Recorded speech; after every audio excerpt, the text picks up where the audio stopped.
को घाटी से बेदखल कर दिया था।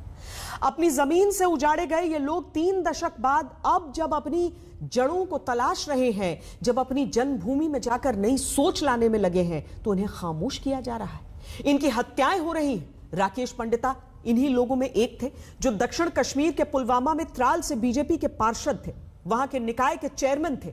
लेकिन बुधवार रात को त्राल में 3 आतंकवादियों ने उनकी हत्या कर दी।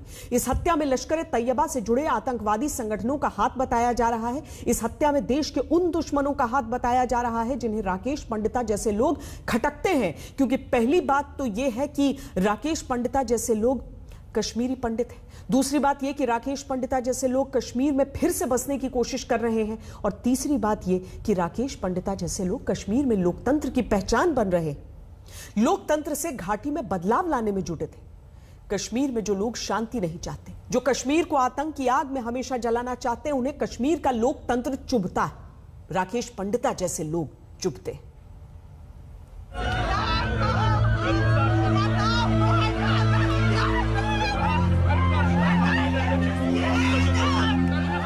मैं उनको बोलूँगी कि उनको वहाँ पे जैसे इसको मारा वैसे ही मैं अपनी आंख से देखना चाहती हूँ कि कोई भी साफ होना चाहिए। ऐसे ही जिन्होंने इसको भी छुआ उसको उनको भी ऐसे ही गोलियों से बूंद दे जाता। पापा से कब आखिरी बार आपकी बात हुई थी? आई थिंक 8:30 या 9 बजे। कल क्या कह रहे थे वो? उन्होंने कहा पढ़ना, ख्याल रखना अपना। मतलब अब जब सोच रहा हूँ लग रहा है उनको पता था ये कुछ होने वाला है। भाई है, देखो हैंडीकैप्ड भाई है यहाँ पे, वो उस कमरे में बैठा है और यहाँ पे पूरा घर परिवार बिखरा हुआ है। अब इसी पर सारा कुछ घर परिवार था। मैं क्या करूँगी? अब मेरा बेटा है वो भी पढ़ने वाला है, वो भी। एक और परिवार उजड़ गया, एक और बेटा चला गया। 31 साल में क्या बदला? कश्मीरी पंडित तब भी खटकते थे, आज भी खटकते हैं। त्राल में राकेश पंडिता के साथ यही हुआ। ऐसे बहुत से लोग थे कि जिनको हम खटक रहे थे। इसकी मतलब इसको बहुत बोलते थे कि जम्मू से ये क्यों आएगा, कि यहाँ पे हुकूमत क्यों करेंगे ऐसे। कौन कहता था? तो वहाँ पे बहुत ऐसे हैं, बहुत से जिनकी अलगावादी मानसिकता के लोग। हाँ, वही तो बोल सकते थे कि क्या बोलते थे? उन्हें ताने देते थे? ना ताने नहीं, सामने नहीं बोलते थे कुछ, मगर ऐसे बोलते थे, पीठ पीछे बातें करते। पीठ पीछे बातें करते। कश्मीरी पंडित क्यों यहाँ आ गए? आया तो ये क्यों हुकूमत करेंगे, हम ही प्रेसिडेंट बनेंगे यहाँ पे, या पार्टी के लोग या कुछ, तो ऐसे बोलते थे वो। कई लोगों को उनके खिलाफ रंजिश थी। बहुत से ऐसे हैं वहाँ पे जो पार्टी में हमारी भी, तो उनको बहुत त्राल के कुछ लोग भी है, तो हम तो नहीं जानते वहाँ पे, मगर फिर ऐसे बातें सुनते थे ना, बात करते थे वो ऐसे। तो ये क्यों, कई लोग भी बोलते थे कि नहीं, इसको नहीं बनना चाहिए, मुस्लिम ही बनेगा, हिंदू नहीं बनेगा, प्रेसिडेंट मुस्लिम ही हम रखेंगे। बाद में कोई और भी थे जो अच्छे लोग थे, तो वो चाहते थे कि ये बनेगा, तो फिर इसी को बनाया। अच्छा, आप कह रहे हैं कि इसमें कम्युनल एंगल भी है? हाँ, वो तो है ही इसको। अच्छा, कभी जो इज्जत भी करते थे, तो कोई हो जो खुश भी थे इसकी प्रेसिडेंट बनने से, कोई खुश भी था, तो और कोई भी नहीं ऐसे नहीं चाहता था कि। कुछ लोग खुश भी थे, कुछ लोगों के मन में रंजिश भी थी। हाँ, वो नहीं चाहते थे कि ये बने। राकेश पंडिता ने किसी का क्या बुरा किया था? वो तो कश्मीर को बदलने निकले थे, घाटी में अपने घर को बसाने निकले थे, अपने त्राल को बनाने निकले थे। आतंकियों को यही चुभ गया। राकेश पंडिता मूल रूप से दक्षिण कश्मीर के त्राल के ही रहने वाले थे। उनका परिवार 1990 के पलायन में त्राल से जम्मू आ गया था। लेकिन 31 साल बाद राकेश पंडिता फिर त्राल लौटे। वहां स्थानीय निकाय का चुनाव लड़ा, उनकी पत्नी ने भी चुनाव लड़ा, दोनों ने चुनाव जीता। पत्नी पार्षद बन गई और चुनाव जीतकर राकेश पंडिता स्थानीय निकाय के चेयरमैन बन गए। लेकिन 2 जून की रात को त्राल में ही 3 आतंकवादियों ने उनकी हत्या कर दी। क्या लगता है आपको, कश्मीरी पंडित समुदाय के लिए वहाँ माहौल रहने के लिए नहीं? ना, वहाँ पे ऐसा माहौल है ही नहीं। हमको लगता था वो खासकर त्राल में, वहाँ इतने न सारे हैं, वो पता नहीं चलता कि किसके दिल में, किसके मन में क्या चल रहा है, वो नहीं पता चलता। वहाँ की सारी ना, मुझे तो वहाँ के लोग अच्छे नहीं लगे। जब भी हम जाते थे वहाँ पे, उनको ना, जब हम खटकते थे, जब हम किसी के घर में भी जाते थे, वो ऐसे ना पूरा त्राल ही ऐसा है। अच्छा, आप कह रहे हैं कि वहाँ आतंकवादियों का गढ़ है? हाँ, वहाँ गढ़ है बहुत, वहाँ पे बहुत लोग तो अच्छे भी होंगे जो काफी जगहों पे भी है, मगर वहाँ ज्यादा है। बहुत लोग तो अच्छे भी होंगे जो अच्छे भी हैं, तो अब क्या पता, अलग अलग गाँव के हैं इनकी। आप कह रहे हैं कि बहुत सारे लोग अलगाववादी मानसिकता के, हाँ वही जी, जिनकी आंख में हमेशा खटकते हैं। ज्यादा हिंदू, ज्यादा पंडित जो यहाँ से जुम्मू से आए पंडित, तो उनको बसने नहीं देंगे, हमको ऐसा लगता है। आतंकवादियों और अलगाववादियों को यही चुभता है कि राकेश पंडिता जैसे कश्मीरी पंडित कैसे घाटी में लौट रहे हैं। जिस मिट्टी में उन्होंने जन्म लिया, कैसे उसके लिए सपने देख रहे हैं। इन सपनों को पूरा करने के लिए सब दांव पर लगा रहे हैं। राकेश जी के जो पिताजी हैं, उनका भी देहांत हुआ कुछ दिन पहले। वो 15 दिन हो गई वहाँ पे, उस 15 दिन के बाद अब इसकी। अच्छा, फिर भी वो लोगों की सेवा करने इस बीच में तब भी वो गए वहाँ पे उनकी सेवा करने के लिए, नहीं तो 15-16 दिन इन दिनों में नहीं जाते हैं। जब डेथ हुई थी ना वहाँ पे उनकी, तो उसने कहा कि नहीं, उसने माना ही नहीं, उसने कहा नहीं मुझे वहाँ काम करना है, मैं जाऊँगा। मैंने इसको रोका, मत जाओ, अभी तो 1 महीना हो जाएगा, उसके बाद जाओ। उसने कहा नहीं, मुझे काम है, मीटिंग है हमको। 15 दिन पहले राकेश पंडिता के पिता की मौत हुई थी। घर में बूढ़ी बीमार माँ है, भाई शारीरिक तौर पर कमजोर है, पत्नी टूट गई है, 17 साल का बेटा है जो अभी 12वीं में है। परिवार जिसके भरोसे चल रहा था वही चला गया। हो सकता है उनको धोखा दिया गया हो, धोखे से किसी ने मरवाया हो। आपको क्या लगता है? पॉसिबिलिटी है धोखा दिया हो सकता है। जब उनकी डेथ हुई थी उससे पहले उन्होंने फ़ोन किया था, तो अब मैं जब सोच रहा हूँ कि लग रहा है कि उनको पता था कि ऐसा होने वाला है कुछ, तो धोखा दिया हो सकता है। क्या पता मिली भगत की हो। आपको लगता है किसी गांव के व्यक्ति ने टिप ऑफ दिया होगा आतंकवादियों को? पॉसिबिलिटी हर एक चीज़ की हो सकती है। अभी इस पे जांच होनी चाहिए NIA वगैरह से। आप चाहते हैं NIA इसकी जांच करे? हाँ।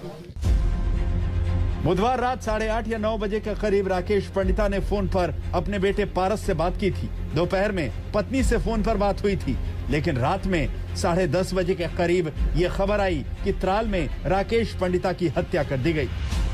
कल हुई थी हमको सुबह, यही 12-1 बजे हुई थी। 1 बजे दोपहर में क्या कहा उन्होंने? मेरी तबीयत ठीक नहीं थी, तो उसने कहा दवाई खाओ, तो 2-3 बार फोन किया।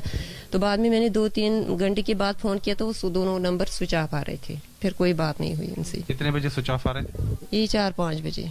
उसके बाद आपका उनका संपर्क नहीं हुआ? ना कोई। अच्छा, आपके बेटे से हमने बात की, उन्होंने कहा कि रात को 8:30 बजे करीबन उनका फोन आया था। इसको किया होगा ना फोन, उसके बाद उन्होंने, आपके बेटे ने हमें कहा कि उन्होंने उनसे कहा कि अब आप पढ़ लिखना, अच्छा मेहनत करना, तो हमको धोखा नहीं दिया ना, पढ़ना लिखना। क्या उनको लग रहा था कि उनकी हत्या होने वाली है? ऐसे तो मुझे नहीं पता है, कि हो सकता है कुछ भी हो, तभी तो बोला अपने बेटे से।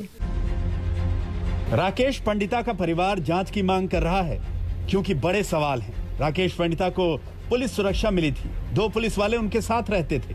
श्रीनगर में उनके लिए सरकारी आवास था, लेकिन त्राल में जब उन्हें आतंकवादियों ने गोली मारी, तब कोई सुरक्षाकर्मी उनके साथ नहीं था। वो अपनी दोस्त के घर गए थे। दोस्त की बेटी को भी इस हमले में गोलियां लगी। परिवार और रिश्तेदारों में गुस्सा, आक्रोश है कि कश्मीर में आज भी क्या बदला, शासन प्रशासन क्या कर रहा है। जिन लोगों पर सबसे ज्यादा आतंकी खतरा है, जो लोग आतंकियों को चुभते हैं, उन पर लापरवाही कैसे की जा सकती है। एडमिनिस्ट्रेशन क्या कर रही थी वहाँ पे, ये मेरे को बताइए। एडमिनिस्ट्रेशन को पूछना चाहिए ये क्वेश्चन। जो बच्चा अभी छोटा सा बच्चा है, जो 11वीं 12वीं पढ़ रहा है, जिसको पता ही नहीं है, होश नहीं है अपने माँ बाप का क्या चक्कर है। अभी थोड़े 15 दिन पहले इसके इसके दादा की डेथ हुई है। अभी वो अपना काम छोड़ के वहाँ पे गया। क्या एडमिनिस्ट्रेशन क्या कर रही थी, मेरे को बताइए। अभी लगता है कि सरकार की भी कहीं ना कहीं कोताही है। सरकार की डेफिनेटली है, ये डेफिनेटली करती है। और मैं ये बोलना चाहता हूँ कि ये जो अभी जो हो रहा है, ये चीज कांग्रेस करती थी, and same going in the same direction on BJP. मेरे को बताइए, इनको पता था वहाँ पे हर जगह पे, लास्ट पहले भी वहाँ पे सरपंच की डेथ हुई है, 4-5 सरपंचों की डेथ हो गई है। तो एडमिनिस्ट्रेशन क्या कर रही थी, क्या सिक्योरिटी क्या कर रही थी? मुझे ये बात बोलो कि हम अगर ये देश के खातिर इसका पापा चला गया, तो देश को भी देखना चाहिए ना। ये जो फैमिली है ये कहाँ जाएगी? ये गुस्सा सिर्फ एक परिवार या उनके रिश्तेदारों का नहीं है। ये गुस्सा और दर्द हर कश्मीरी पंडित का है और पूरे देश का है, क्योंकि कश्मीरी पंडितों ने 31 साल से बहुत कुछ सहा है और आज भी वही निशाने पर हैं। सुनील जी भट्ट, जम्मू, आज तक। एक कश्मीरी पंडित के लिए घाटी में फिर से जाना, वहां जाकर चुनाव लड़ना, वहां लोगों के लिए काम करना और वो भी आतंकवादियों के गढ़ में, ये कोई आसान बात नहीं है। कम से कम नेताओं के लिए हर समय जान का खतरा रहता है। पिछले साल ठीक यही समय था जब अनंतनाग में कांग्रेस से जुड़े कश्मीरी पंडित सरपंच अजय पंडिता की आतंकियों ने हत्या कर दी थी। अब बीजेपी नेता राकेश पंडिता की हत्या से कई गंभीर सवाल उठे हैं। सवाल यह है कि आखिर ऐसे कश्मीरी पंडितों की सुरक्षा का भरोसा कैसे बनेगा। ये तो जम्मू कश्मीर प्रशासन की जिम्मेदारी है कि वो इनकी सुरक्षा की पूरी गारंटी ले, नहीं तो आगे फिर कौन अपनी जान जोखिम में डालेगा। 1990 के दौर को लोग अब तक भूले नहीं हैं और अगर यही माहौल रहा तो फिर सब यही कहेंगे कि 3 दशक बाद भी कश्मीर में कुछ नहीं बदला। कश्मीर में जिस तरीके से एक के बाद एक नेताओं को निशाने पर लिया जा रहा है, वहां पर भले ही युवा आगे बढ़कर पूरे उस लोकतांत्रिक प्रक्रिया में हिस्सा लेना चाहते हैं, लेकिन सब इस बात का आश्वासन जरूर चाहते हैं कि उनकी सुरक्षा की गारंटी कौन लेगा।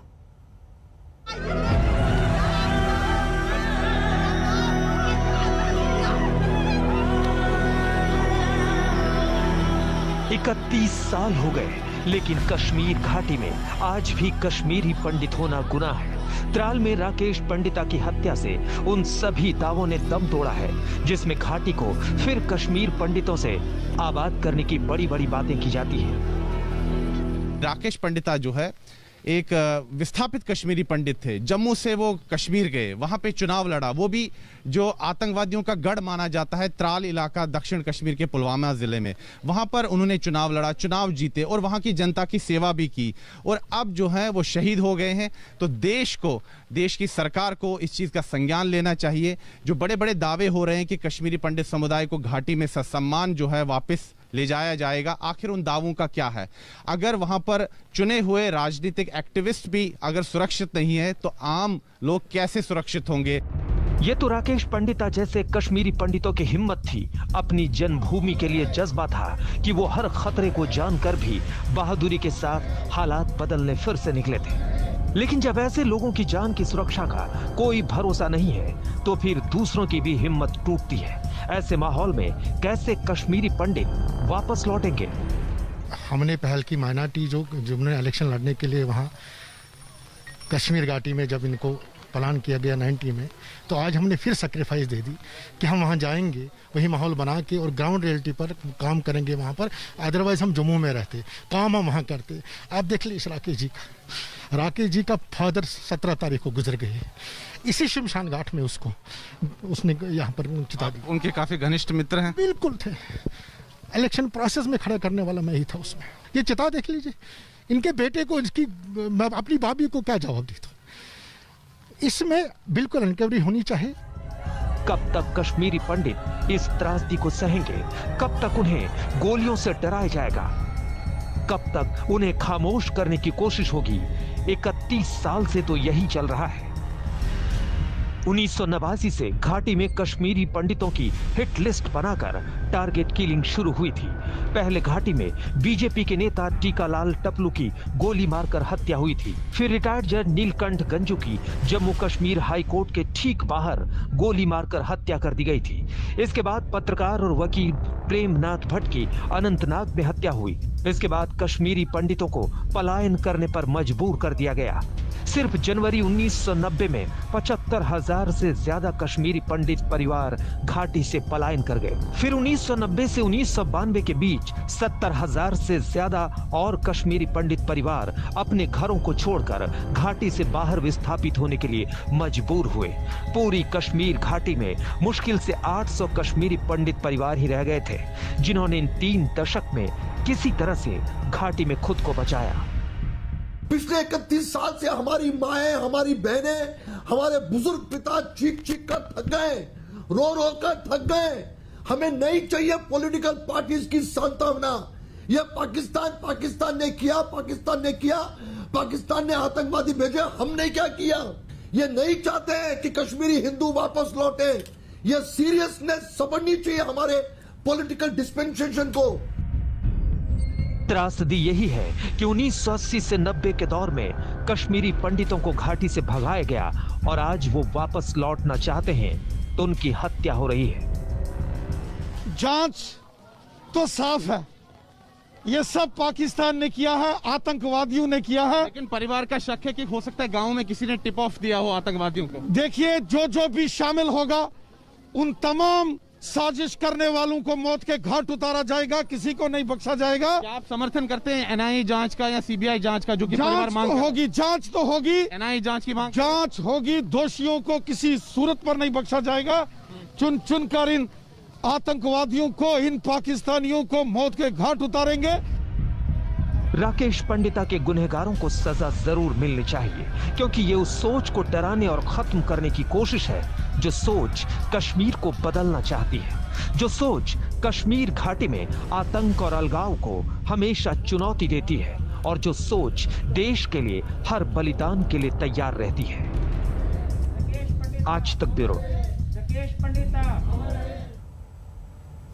एक छोटे से ब्रेक के लिए रुक रहे हैं। ब्रेक के बाद वैक्सीन को लेकर दो अलग अलग नीतियों की बात करेंगे। विदेश में बनी वैक्सीन्स के लिए अलग, देश में बनी वैक्सीन्स के लिए अलग। इसमें क्या संतुलन हो सकता है? रहिए खबरदार।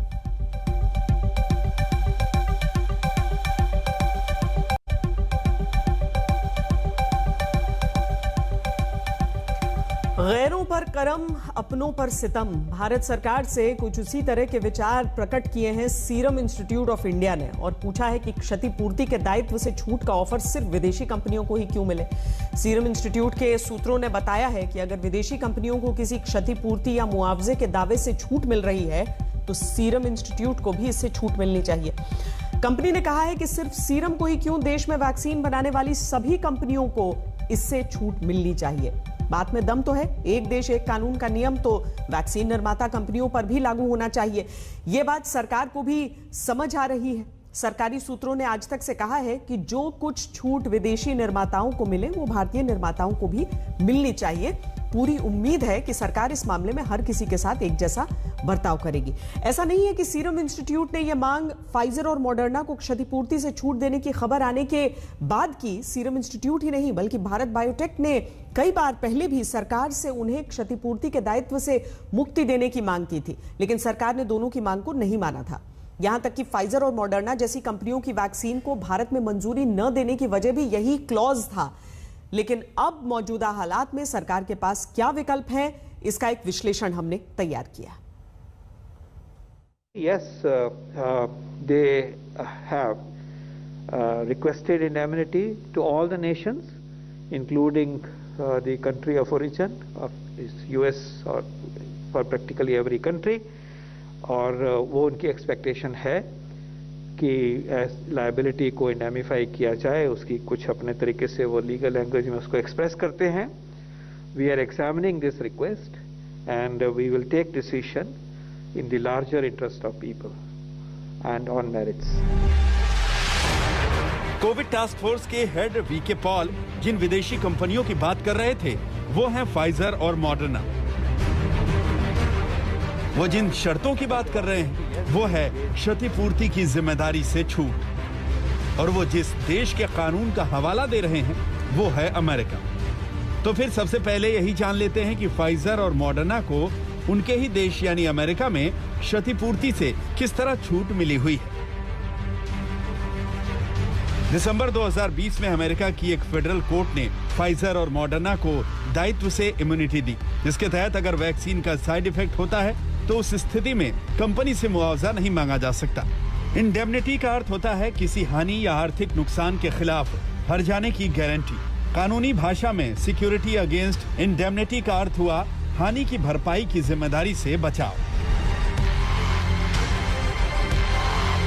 आसान शब्दों में कहें तो फाइजर और मॉडर्ना अपनी वैक्सीन से होने वाले नुकसान के लिए जिम्मेदार नहीं होंगे। तो अब सवाल यह है कि कंपनी जिम्मेदार नहीं होगी तो क्या वो लोग जिम्मेदार होंगे जो वैक्सीन लगवाएंगे?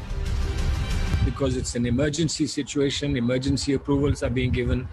In case something went wrong, then that would be indemnified by the government. In other words, the liability will be on the government rather than on them.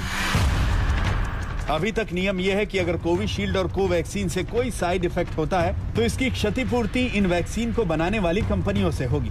लेकिन अगर फाइजर और मॉडर्ना को इससे छूट मिलेगी तो सरकार के पास क्या विकल्प होंगे? जानकारों के मुताबिक एक विकल्प यह हो सकता है कि सरकार फाइजर और मॉडर्ना से वैक्सीन खरीदे और प्राइवेट सेक्टर को बेच दे और साइड इफेक्ट के केस में मुआवजे की जिम्मेदारी वैक्सीन लगाने वाले प्राइवेट अस्पताल पर डाल दे। इस स्थिति में प्राइवेट अस्पतालों को वैक्सीन की कीमत में कॉम्पनसेशन सेस के तौर पर कुछ रकम जोड़ने की इजाजत सरकार दे सकती है। लेकिन इस स्थिति में फाइजर और मॉडर्ना वैक्सीन सिर्फ प्राइवेट अस्पतालों में ही लगाई जा सकेंगी और उसके लिए लोगों को कोविशील्ड और कोवैक्सीन से कई गुना ज्यादा कीमत चुकानी पड़ सकती है। फाइजर और मॉडर्ना को अमेरिका ही नहीं बल्कि उन सभी देशों में क्षतिपूर्ति की जिम्मेदारी से छूट मिली हुई है जहां ये वैक्सीन लगाई जा रही है। अमेरिका में सभी को मुफ्त वैक्सीन दी जा रही है, इसलिए अमेरिका में वैक्सीन के साइड इफेक्ट की क्षतिपूर्ति की जिम्मेदारी सरकार ने अपने कंधे पर ली हुई है। अमेरिकी सरकार ने एक कॉम्पनसेशन फंड बनाया है जिसका इस्तेमाल क्षतिपूर्ति के लिए किए जाने का प्रावधान है। मार्च 2021 में आई एक रिपोर्ट के मुताबिक अमेरिका में कोविड-19 वैक्सीन के साइड इफेक्ट से जुड़े 21 क्लेम दर्ज किए गए थे, लेकिन अभी तक किसी भी केस में किसी को भी मुआवजा नहीं दिया गया। तो अगर किसी को वैक्सीन लेने से क्षति होती है और वो एस्टैब्लिश हो जाता है कि क्षति हुई है वैक्सीन लेने से, तो उसके लिए आप एक फंड से कुछ उसमें से पैसे देके उसकी पूर्ति करने की कोशिश कर सकते हैं। यही हो सकता है। पर ये कहना कि क्योंकि वो इंडेमनिटी मांग रहे हैं या क्षतिपूर्ति मांग रहे हैं इसलिए हम वैक्सीन खरीदेंगे नहीं और वैक्सीनेशन करेंगे नहीं, ये मेरे ख्याल से आज के युग में, आज की स्थिति देखते हुए, खासकर फेज 2 के बाद, ये मुझे बहुत अनरियलिस्टिक लगता है। ज्यादा पुरानी बात नहीं है जब मॉडर्ना और फाइजर की शर्तों को मानने से भारत ने इनकार कर दिया था। इसीलिए अगर सीरम इंस्टीट्यूट भी ये छूट मांग रही है तो इसमें गलत क्या है? भारत में जब कोविशील्ड का ट्रायल चल रहा था तो 40 वर्ष के एक वॉलंटियर ने 5 करोड़ का मुआवजा मांगा था। वॉलंटियर ने सीरम इंस्टीट्यूट को नोटिस भेजकर दावा किया था कि कोविशील्ड लगवाने के बाद उसकी सोचने और समझने की क्षमता कमजोर हुई है। हालांकि बाद में यह दावा खरा नहीं उतरा था। इसी को आधार बनाकर सीरम इंस्टीट्यूट के सीईओ अदार पूनावाला ने इंडेमनिटी में छूट की जरूरत बताई थी। I mentioned that this is something the government can look at because even in the US and other countries, we're looking at these laws being invoked by the government to protect manufacturers only during the time of a pandemic where a massive rollout of vaccines is going to happen. And as a result, there are bound to be some bona fide and non-bona fide cases. And if we see the courts intervening and stopping vaccination programs pending investigations, that's the real risk that we're talking about, and we don't want that to happen. इस बात में कोई दो राय नहीं कि भारत को जल्द से जल्द और ज्यादा से ज्यादा वैक्सीन चाहिए। अगर फाइजर और मॉडर्ना जैसी वैक्सीन भारत में आती हैं, तो इसमें भारत का ही फायदा है, क्योंकि वैज्ञानिकों ने इन दोनों वैक्सीन के भारत में पाए गए कोरोना वेरिएंट्स पर प्रभावी होने के दावे किए हैं। लेकिन नियम तो सबके लिए एक होने चाहिए, इसीलिए सीरम इंस्टीट्यूट के तर्क को भी नजरअंदाज नहीं किया जा सकता। जब पिछली बारी फाइजर कंपनी अपनी वैक्सीन भारत लेकर आना चाहती थी, तब भी फाइजर ने भारत सरकार से क्षतिपूर्ति की मांग की थी, यानी कि indemnity for liability clause Bharat सरकार को फाइजर की वैक्सीन पर लागू करना होगा। पिछली बारी भारत सरकार ने इस पर सवाल उठाए थे और डील नहीं हो पाई थी, लेकिन इस बार भारत सरकार को फाइजर को क्षतिपूर्ति देनी पड़ रही है। ये भारत की मजबूरी भी है और जरूरत भी। तो क्या इसका मतलब ये है कि जब विदेशी कंपनियों को इंडेमनिटी यानी कि क्षतिपूर्ति दी जा सकती है, तो क्या भारतीय कंपनियां जैसे सीरम इंस्टीट्यूट ऑफ इंडिया और भारत बायोटेक को भी भारत सरकार इंडेमनिटी देगी? ये अपने आप में एक बड़ा सवाल है। अनीशा माथुर और मिलन शर्मा के साथ आज तक ब्यूरो।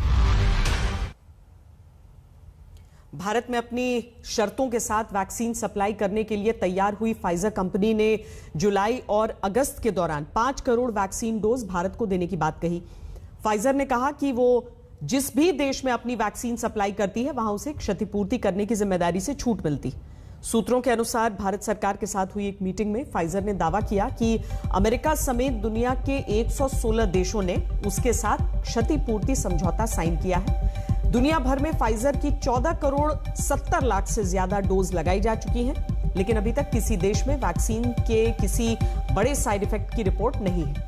यह फाइजर का दावा है। सूत्रों का कहना है कि फाइजर की इन्हीं दलीलों के आधार पर भारत सरकार ने उसे क्षतिपूर्ति की जिम्मेदारी से छूट देने का निर्णय किया।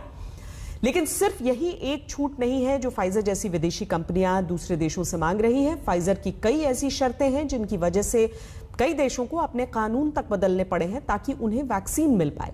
फाइजर कंपनी ने अर्जेंटीना के सामने 4 शर्तें रखी।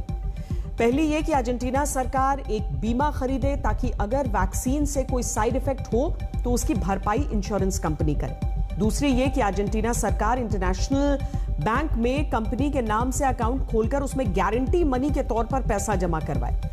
तीसरी ये कि अर्जेंटीना सरकार अपने देश में एक मिलिट्री बेस बनाए जिसमें फाइजर की वैक्सीन सुरक्षित रखी जाए। और चौथी शर्त ये कि अर्जेंटीना सरकार राजधानी में एक अलग दूतावास बनाए जिसमें कंपनी के कर्मचारी रहें ताकि उन पर देश के कानून लागू न हो।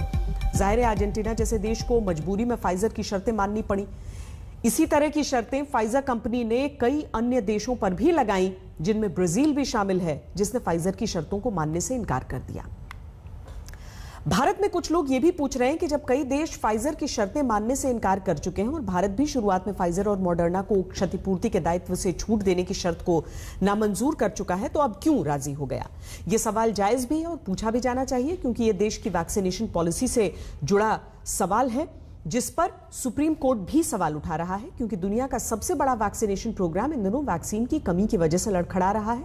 जबकि तमाम रिसर्च में यह आशंका जताई जा रही है कि अगर देश के वैक्सीनेशन प्रोग्राम में तेजी नहीं आई तो कोरोना की तीसरी लहर दूसरी लहर से ज्यादा तेजी से आ सकती है। स्टेट बैंक ऑफ इंडिया की ताजा रिपोर्ट में इसका जिक्र है, जो कहते हैं कि देश में तीसरी लहर में दूसरी लहर के मुकाबले करीब 1.25 गुना ज्यादा केस आएंगे, लेकिन वैक्सीन से तीसरी लहर को काबू किया जा सकता है और मृत्यु दर में कमी लाई जा सकती है। रिपोर्ट में कहा गया है कि तेजी से वैक्सीनेशन करने पर कोरोना के गंभीर मामलों की संख्या को 20% तक कम किया जा सकता है। रिपोर्ट के अनुसार अगर वैक्सीनेशन हो जाए तो तीसरी लहर में मौत के आंकड़े को 40,000 पर रोका जा सकता है। रिपोर्ट में दावा किया गया है कि तीसरी लहर में सबसे अधिक खतरा 15 से 17 करोड़ बच्चों पर होगा, जो 12 से 18 आयु वर्ग के हैं। इसीलिए बच्चों को प्राथमिकता के आधार पर वैक्सीन दी जानी चाहिए। जाहिर है सरकार को भी इस बात का आभास है कि तीसरी लहर आने से पहले ज्यादा से ज्यादा आबादी का वैक्सीनेशन जरूरी है। शायद इसीलिए भारत सरकार ने विदेशी कंपनियों को छूट देकर भारत में वैक्सीन की सप्लाई बढ़ाने का निर्णय लिया। Government of India has been making all efforts to augment availability of vaccines in India, whether through enhanced production in the country or through supply from abroad. We remain engaged with US vaccine manufacturers like Pfizer, Moderna and Johnson & Johnson as part of this effort. We are separately also engaged with the US administration to ensure that necessary components and raw materials for vaccine manufacturing and production in India are readily available and that the supply chains remain open.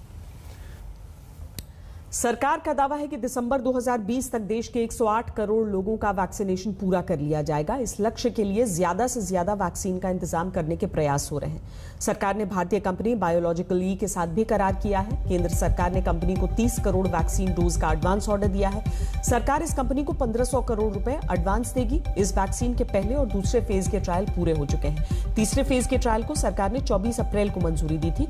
अभी vaccine का नाम तय नहीं है, लेकिन इसका उत्पादन अगस्त में शुरू हो सकता है। सरकार ने बताया कि वैक्सीन की डोज अगस्त से दिसंबर 2021 के बीच स्टॉक कर ली जाएंगी। एक वैक्सीन की एक डोज की कीमत करीब 110 रुपए हो सकती है। यह वैक्सीन 2 डोज में उपलब्ध होगी और दोनों डोज के बीच 28 दिन का अंतर होगा। केंद्र सरकार का लक्ष्य है कि देश में दिसंबर तक 216 करोड़ से ज्यादा वैक्सीन डोज उपलब्ध हो जाएं। इसके लिए सरकार जल्द ही कुछ और कंपनियों से भी वैक्सीन के करार कर सकती है। जल्द ही रूस की स्पुतनिक वी वैक्सीन का उत्पादन भी भारत में शुरू हो सकता है। 13,500 करोड़ से ज्यादा के पीएनबी घोटाले के आरोपी मेहुल चौकसी की भारत वापसी की कोशिशें लंबी खिंचती दिख रही हैं। डोमिनिका की हाई कोर्ट ने मेहुल चौकसी के केस की सुनवाई आगे के लिए टाल दी है। अभी अगली तारीख तय नहीं है, लेकिन यह सुनवाई 1 जुलाई को हो सकती है। डोमिनिका की हाई कोर्ट में मेहुल चौकसी की याचिका पर यह सुनवाई हो रही है। मेहुल चौकसी ने हाई कोर्ट में खुद को अगवा करके डोमिनिका लाए जाने के दावे के साथ याचिका दायर की है और खुद को एंटीगा का नागरिक बताकर वहां भेजे जाने की मांग कर रहा है। कल हाईकोर्ट के आदेश पर मेहुल डोमिनिका में अवैध घुसपैठ के आरोपों को लेकर मजिस्ट्रेट कोर्ट के सामने भी पेश हुआ था। मैजिस्ट्रेट कोर्ट के सामने मेहुल चोकसी व्हीलचेयर पर बैठकर पेश हुआ। आज फिर जब डोमिनिका की हाईकोर्ट में आगे की सुनवाई शुरू हुई तो कोर्ट ने हर पक्ष की दलीलों को सुना और परखा।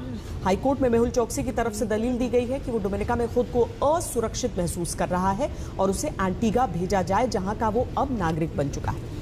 कोर्ट में मेहुल ने अपने एंटीगा भेजने का खर्च उठाने की बात भी कही है, लेकिन हाईकोर्ट में भारत की ओर से कहा गया है कि मेहुल चोकसी भारत का नागरिक और कानून का भगोड़ा है। मेहुल को भारत भेजने की मांग सिर्फ भारत नहीं कर रहा, बल्कि एंटीगा और डोमिनिका दोनों ने उसे भारत भेजने पर अपनी सहमति दी।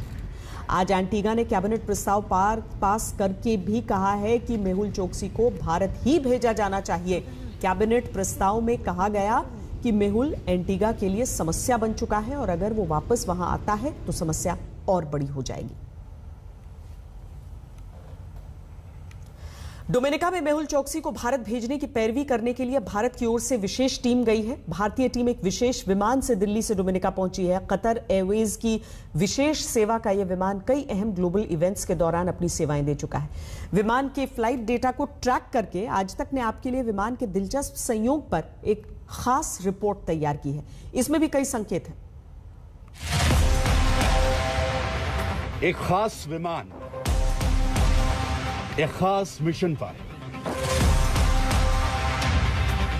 The Indian government has sent certain documentation from the courts in India to confirm that, Mr. Choksi is indeed a fugitive. Dominica में मेहुल चोकसी पकड़ा गया। पीएनबी फ्रॉड केस के इस आरोपी को भारत लाने की मुहिम में भारत जुटा हुआ है। कैरेबियाई देश डोमिनिका से लाकर उसको भारत के कानून का सामना कराने की भारत की कोशिशों में एक खास विमान ने दिल्ली से उड़ान भरी है, जो पिछले हफ्ते डोमिनिका के डगलस चार्ल्स एयरपोर्ट पहुंचा है।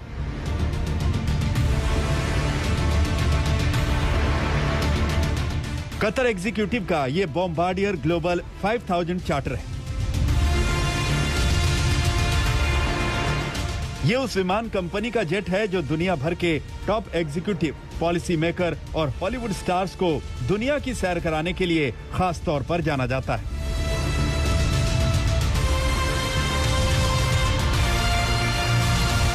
मॉन्ट्रियल स्थित बॉम्बार्डियर कंपनी के बनाए ये वो ग्लोबल जेट्स हैं जो एक बार में अधिकतम 9630 किलोमीटर की दूरी तक उड़ान भर सकते हैं। इन विमानों में खास डिजाइन और अत्याधुनिक तकनीक की सुविधाएं होती हैं। जो बॉम्बार्डियर ग्लोबल 5000 एयरक्राफ्ट है, it's a jet engine aircraft manufactured by Bombardier. ये एक कैनेडियन मैन्युफैक्चरर है।